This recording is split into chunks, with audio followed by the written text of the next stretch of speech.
month, amateurs win over $25,000 in 5 unique competitions. And it's free. Check out their video chat room with experts, articles, and interviews, contest coverage, and photos. Join in their forums, and you'll find everything you need at ProBodybuilding.com. ProBodybuilding.com, where pro is just a state of mind.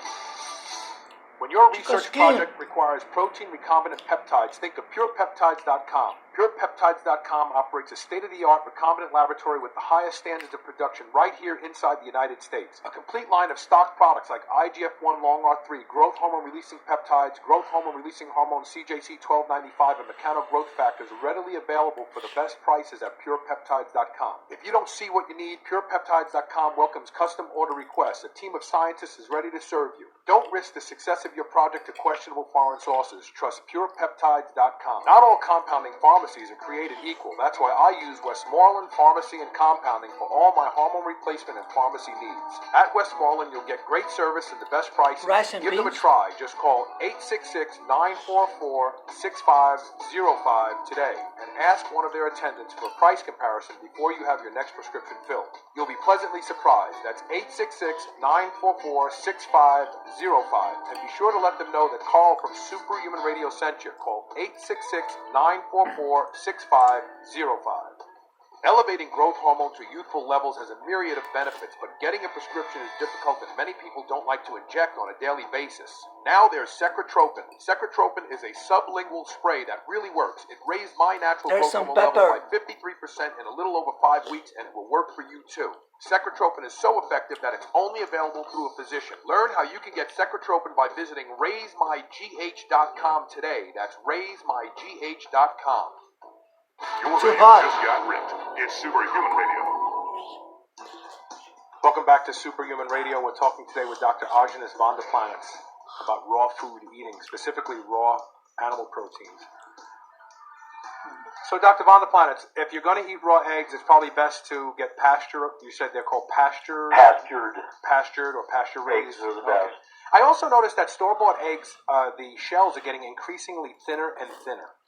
I don't know if that's because of calcium depletion in the chickens that are producing them, but when I get eggs from the family farm, a farm that I get eggs from periodically, brown and all different colored eggs actually, the shells are much thicker, and I don't know if that has any... Well, that varies. That depends upon the feed. If you put a lot of minerals in the feed, the shells will get thicker.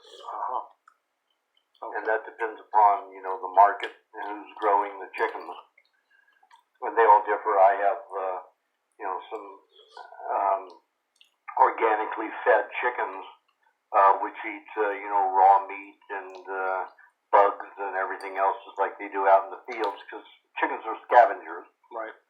And some of the eggs will be very thick and some of them will be, thinner, not real thin. Right. Okay. But thinner. Okay. But the thing is about eggs is they digest in 16 to 23 minutes. The only food that digests that quickly. It takes milk, raw milk, about 6 hours to digest in not in totality, but all of the balanced agreement of proteins, fats, and carbohydrates. Gotcha. Whereas in an egg, it happens in about 23 minutes. Now, raw egg is supposed to contain something called avidin, which is supposedly blocks the uptake of certain B vitamins. That happens in a laboratory test. It doesn't happen in animals. Okay. I eat up to 50 eggs a day sometimes.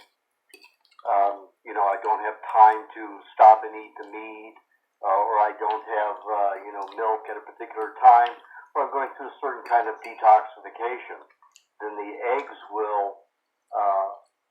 are so quickly digested, they're digested within the first 3 to 5 inches of the small intestine. Wow. So the intestinal tract gets quite a break from having to digest for, as long as I eat eggs.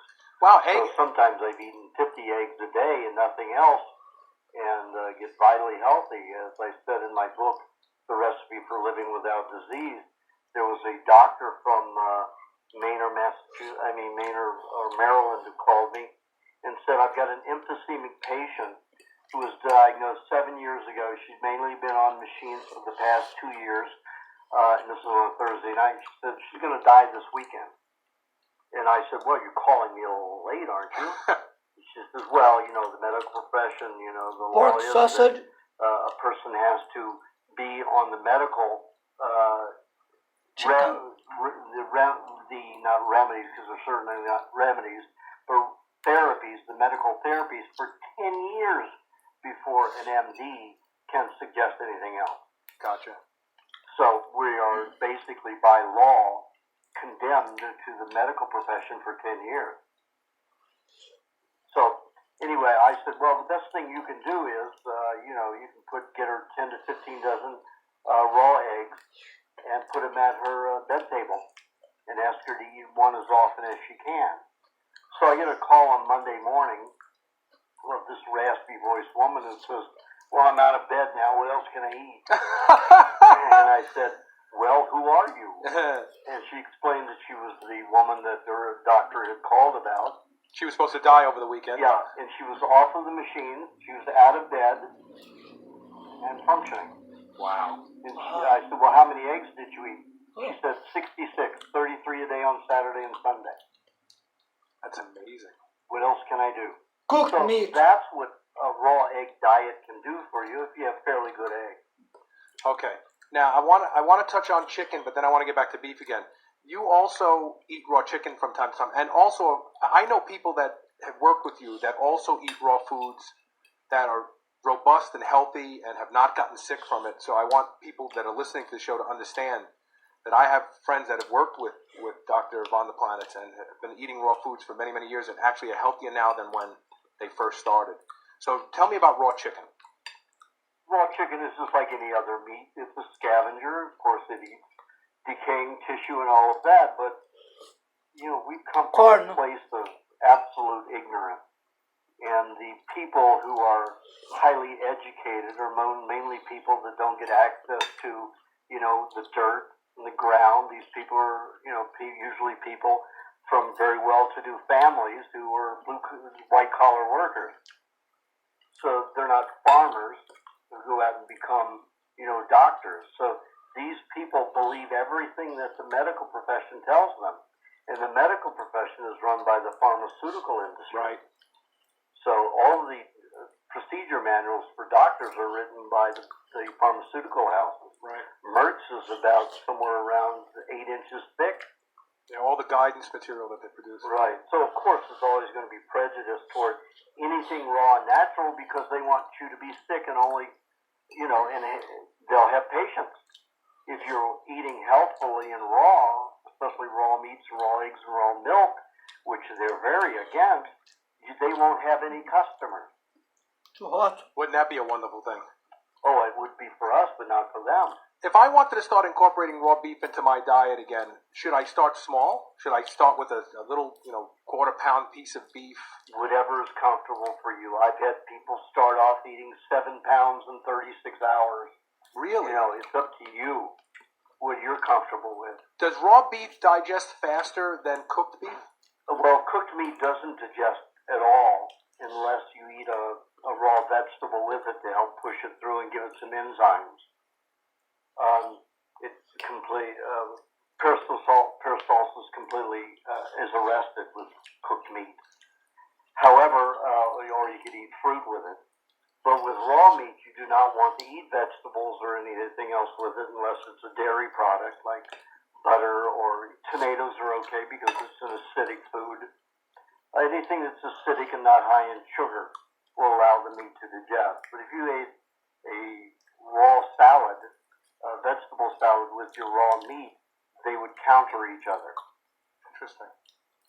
So when you're going to eat raw meat, you should probably just eat it all by itself. That's it. Well, you could eat it with dairy, Okay. you know, raw dairy, or, you know, it depends upon the meat. You could have a little bit of pineapple if you want, or tomato. Right, because of the papain. Yeah, the enzyme value there. Right. Interesting. And,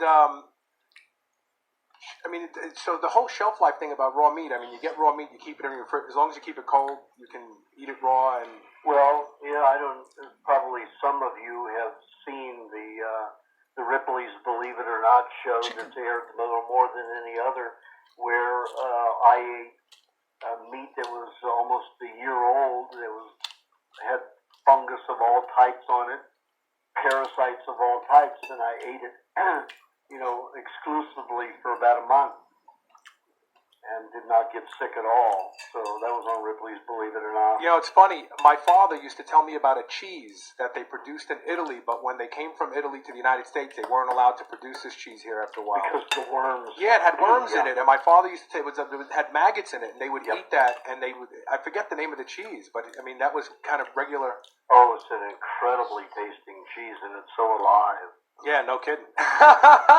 It's moving on the plate. Yeah. Wow, that's amazing. So you've actually had that. That's something. All right, let's talk a little bit, real briefly, about how proteins affect pH, body pH, and what good pHs are and what bad pHs are. Well, there's a myth that's been created by the allopathic practitioners of today, the so-called modern healers. That says that your pH balance should be on the alkaline side. But no carnivorous animal has a 7. All dogs and cats have about a 5.5. And all humans that I know, including the Maasai, the Samburu, the Fulani tribes that live completely on raw dairy and raw meats, have an acidic of about anywhere from 5.5 to 5.8 acidity level. So that is a marker that they used to use to get people to drink a lot of vegetable juice. And they still do it, and to eat a lot of fresh food. Because when you cook a food, even when you cook it, if it's an alkaline food, it will change it more to an acidic food. Mm-hmm. So it's a ploy, it's an idea that people have used to manipulate their patients. So what you're saying is it's better to be slightly more acidic. If you're on a raw diet, definitely. I mean, if you're eating cooked foods, you're on an overly acidic diet. And therefore you need lots of vegetables and fiber to move things through. However, on this diet, you don't need fiber at all.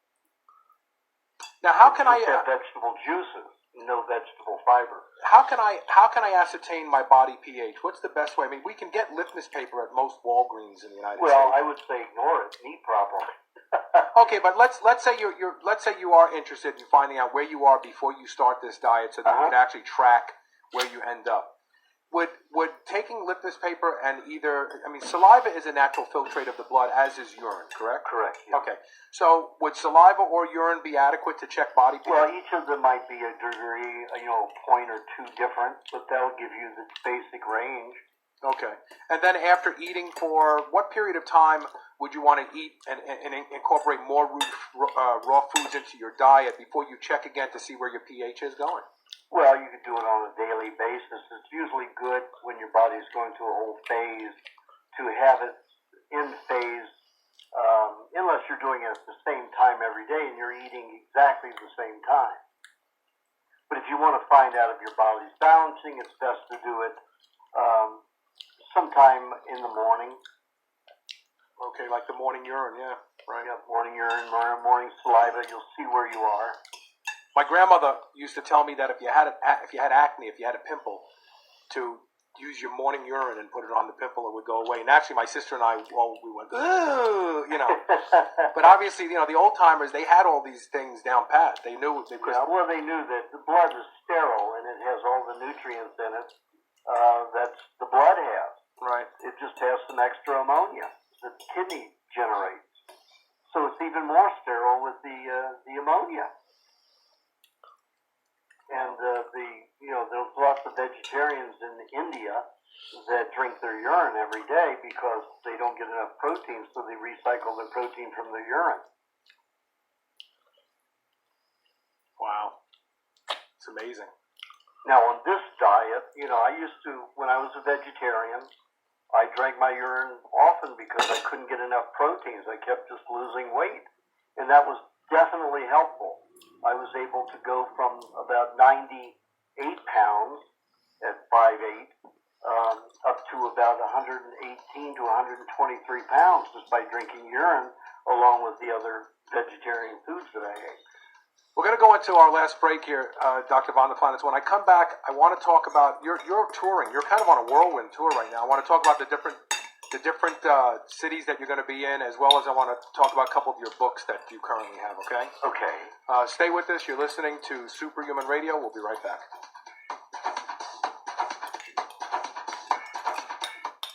Back in the day before the ban, One Testosterone was known as a surefire mass builder. Now you can relive the past with 1T.